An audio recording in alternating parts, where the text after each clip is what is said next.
Assalamualaikum warahmatullahi wabarakatuh. Kami dari kelompok 4 akan mempresentasikan materi tentang menganalisis pentingnya teks akademik dan membangun teks akademik.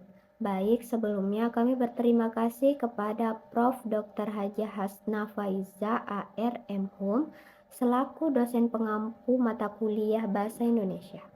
Baik, selanjutnya izinkan kami dari kelompok 4 untuk memperkenalkan diri.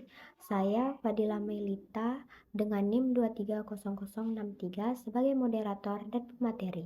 Yang kedua ada Farhan Afrillah dengan NIM 230064 sebagai pemateri. Yang ketiga ada Fitri Apriana dengan NIM 230064 sebagai pemateri. Yang keempat, ada Gina Rohadatul Aisy dengan NIM 230066 sebagai pemateri. Selanjutnya, kita masuk ke materi tentang apa itu teks akademik.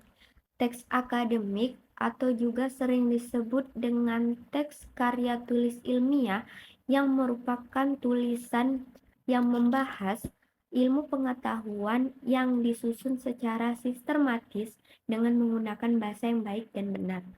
Jadi, jika kalian membuat karya tulis ilmiah atau buku atau jurnal, kalian harus membuat dengan bahasa yang baik dan benar. Ada pula jenis-jenis dari teks akademik tersebut, yaitu ada laporan, buku, proposal, artikel, dan lain-lain. Baiklah, selanjutnya mengapa teks akademik sangat penting dan diperlukan di perguruan tinggi? Pada saat merancang penelitian atau kegiatan, diperlukan teks disebut proposal penelitian atau proposal kegiatan. Setelah melakukan penelitian atau kegiatan, perlu melaporkannya kepada pihak lain dalam teks yang disebut laporan penelitian atau kegiatan. Demikian pula pada saat penyampaian pemikiran di forum, seminar, dan mempublikasikannya di jurnal. Perlu memformulasikannya dalam teks yang disebut artikel ilmiah. Yang pertama, menggali dan mengevaluasi teks akademik. A. Teks akademik sifatnya sederhana. B. Teks akademik pada informasi. C. Teks akademik pada kata leksika. D. Teks akademik banyak memanfaatkan normalisasi. E. Teks akademik banyak memanfaatkan metafora gramatika melalui ungkapan inkongruen. F. Teks akademik banyak dimanfaatkan istilah teknis. Terus itu G. Teks akademik bersifat taksonomi dan abstrak. Yang H. Teks akademik banyak manfaatkan proses rasional identifikasi dan proses relasional atribut. Terus yang I. Teks akademik bersifat monologis dengan banyak mendaya gunakan kalimat indikatif atau deklaratif. Yang selanjutnya yaitu J. Teks akademik memanfaatkan bentuk pasif untuk menekankan pokok persoalan bukan pelaku, dan akibatnya teks akademik menjadi objektif bukan subjektif.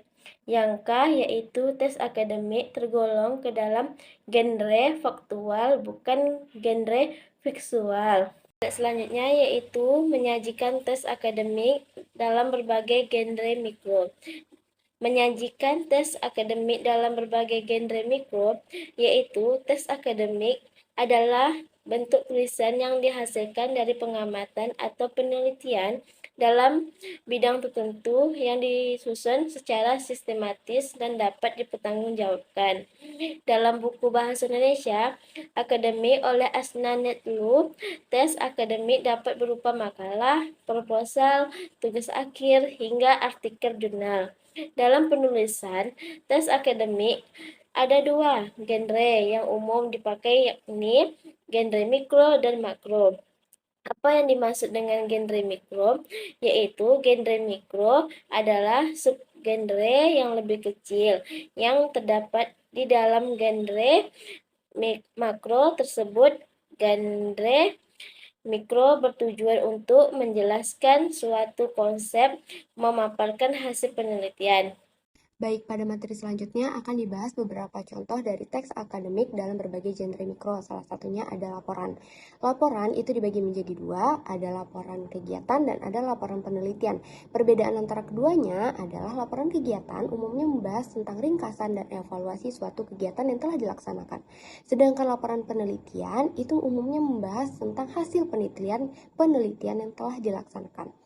Yang kedua, itu ada artikel. Artikel dibagi menjadi dua lagi, ada artikel ilmiah dan artikel konseptual. Perbedaan antara keduanya adalah artikel ilmiah umumnya merupakan karya tulis yang menyajikan informasi secara objektif dengan menggunakan metode ilmiah.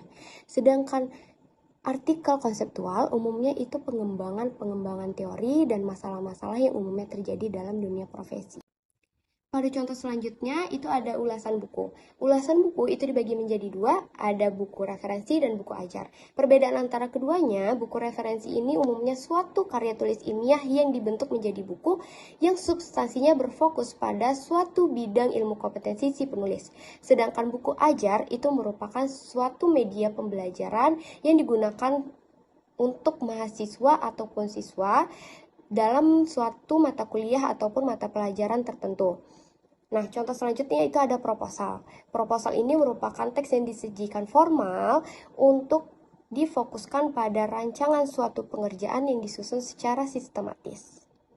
Sekian dari kelompok kami. Wabillahi taufiq wal hidayah. Wassalamualaikum warahmatullahi wabarakatuh.